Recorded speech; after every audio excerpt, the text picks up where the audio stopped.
নমস্কার বন্ধুরা, রূপা কিচেনে সবাইকে স্বাগত। চলে এসেছি আজকে সুন্দর রেসিপি নিয়ে। আজকে আমি বানাতে চলেছি পুঁটি মাছের টক। আলু, বেগুন আর কচু দিয়ে আমি সুন্দরভাবে একটা পুঁটি মাছের টক রেসিপি করে দেখাবো। ভিডিওটা ভালো লাগলে অবশ্যই কমেন্ট করবেন। আর আপনারা প্রথম থেকে শেষ অবধি ভিডিওটা দেখার অনুরোধ রইল। তো চলুন শুরু করা যাক। আমি প্রথমে পুঁটি মাছগুলো কেটে নেব। তো পুঁটি মাছগুলো কেটে নিয়ে চলে এসেছি বন্ধুরা। দেখো, নুন হলুদ মাখিয়ে নিয়েছি। তো এবারে আমি পুঁটি মাছগুলো আলু, বেগুন আর পটল, কচু দিয়ে আমি পুঁটি মাছগুলো টক করে করব। এদিকে তেঁতুলটাও ভিজিয়ে রাখবো, ভালো করে ধুয়ে নিয়েছি।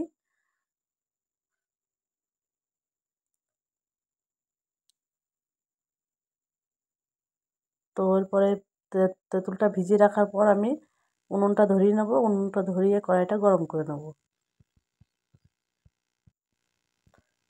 তো বন্ধুরা, উনুনটা ধরিয়ে একটু গরম করতে একটু সময় লাগবে, ততক্ষণ আমি এদিকে সবজিগুলো কেটে নেব। আমি প্রথমে বেগুনটা কেটে নিচ্ছি।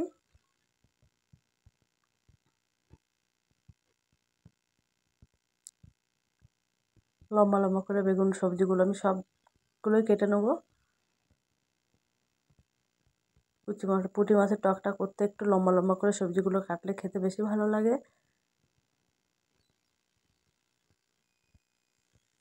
তো দেখো, আমি এবারে মূলোটাও কেটে নেব। অনেকটা বড় মূলোটা নিয়ে এসেছে, তো আমার এতটা মূলো লাগবে না, আমি অর্ধেকটা নিয়ে নিয়েছি। মূলোটাকেও আমি লম্বা লম্বা করে কেটে নেব।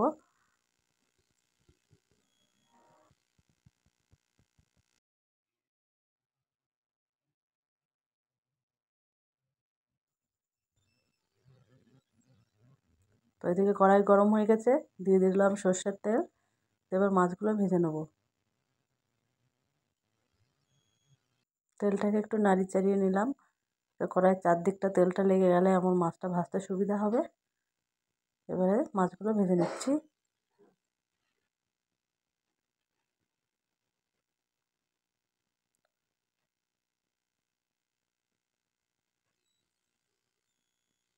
তো বন্ধুরা, সব মাছগুলো একবারে ভাজতে পারবো না, আমি অল্প অল্প করে ভেজে নিচ্ছি। তো এবারে নাড়ি চাড়িয়ে উল্টো পাল্টা একটু ভেজে নেবো।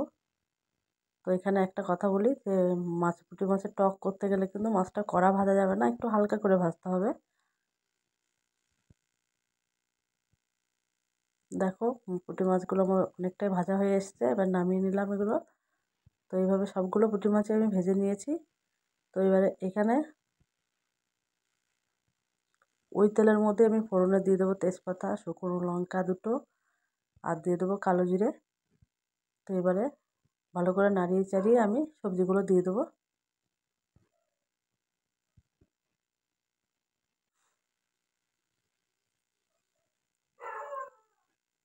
সবজিগুলো আমি ভালো করে একটু ভেজে নেবো।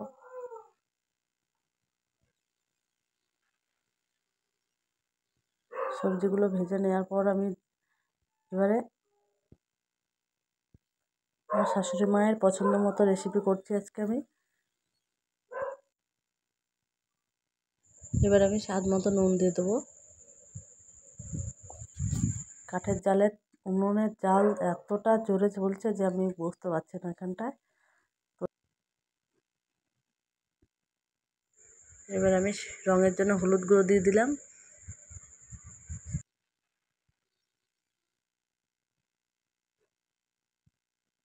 শুকনো লঙ্কার গুঁড়ো।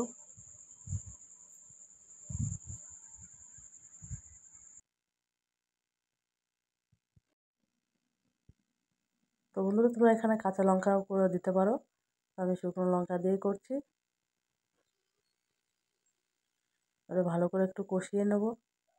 কষানো হয়ে গেছে প্রায়। তো ভালোভাবে কষিয়ে নিয়েছি, এবারে জল দিয়ে দেবো।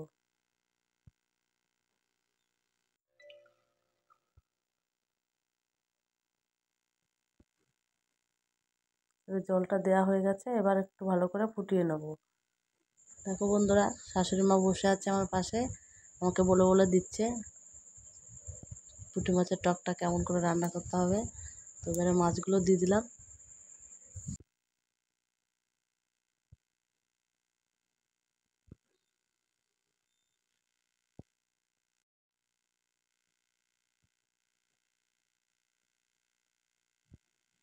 এবারে বন্ধুরা ভিজিয়ে রাখা তেঁতুলের জলটাও দিয়ে দিলাম।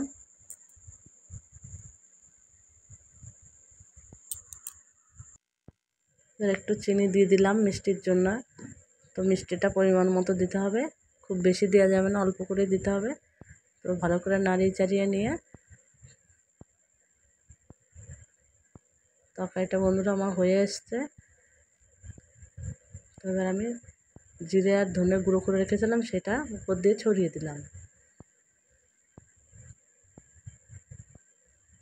তো ভালো করে একটু ফুটিয়ে নিয়েছি। তো এবার আমি নামিয়ে নেবো তরকারিটা।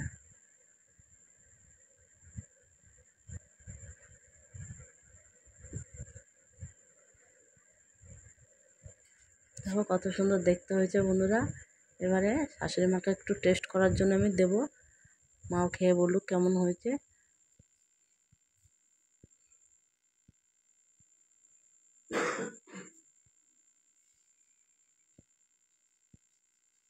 তার সাথে আবার আমাকেও আমার জন্য এক বাটিতে নিলাম, আমিও একটু টেস্ট করে দেখি কেমন হয়েছে।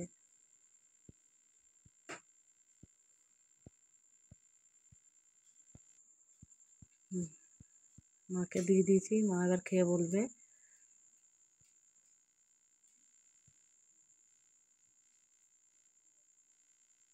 তো শাশুড়ি মা মুখে দিয়েই বলে দিল যে ভালো হয়েছে, একটু ঝাল কম হয়েছে।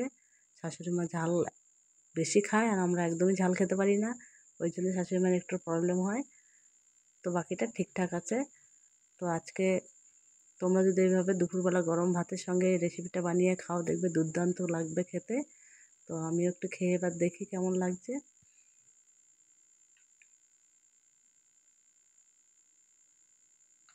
অনেকটাই গরম, মুখে দিতে পারছি না। তো ঠান্ডা হলে তখন আমরাও ভাতের সঙ্গে এটাই খাবো।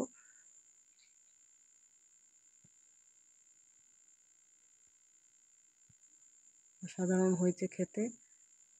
এইভাবে বানিয়ে খাবে তোমরা, ট্রাই করবে, দেখবে খুব ভালো লাগবে। অন্য কোনো তরকারি আর লাগবেই না সঙ্গে। তো বন্ধুরা আজকের রেসিপিটা আমার কেমন লেগেছে অবশ্যই কমেন্ট করে জানাবে, আর একটু বেশি বেশি করে লাইক শেয়ার দেবে। আর তোমরা যদি আমার চ্যানেলে নতুন হয়ে থাকো চ্যানেলটিকে সাবস্ক্রাইব করে পাশে থাকবে। তো আবারও ফিরে আসবে অন্য কোনো সময় অন্য কোনো রেসিপি নিয়ে। ততক্ষণে ভালো থাকবে, সুস্থ থাকবে, সাবধানে।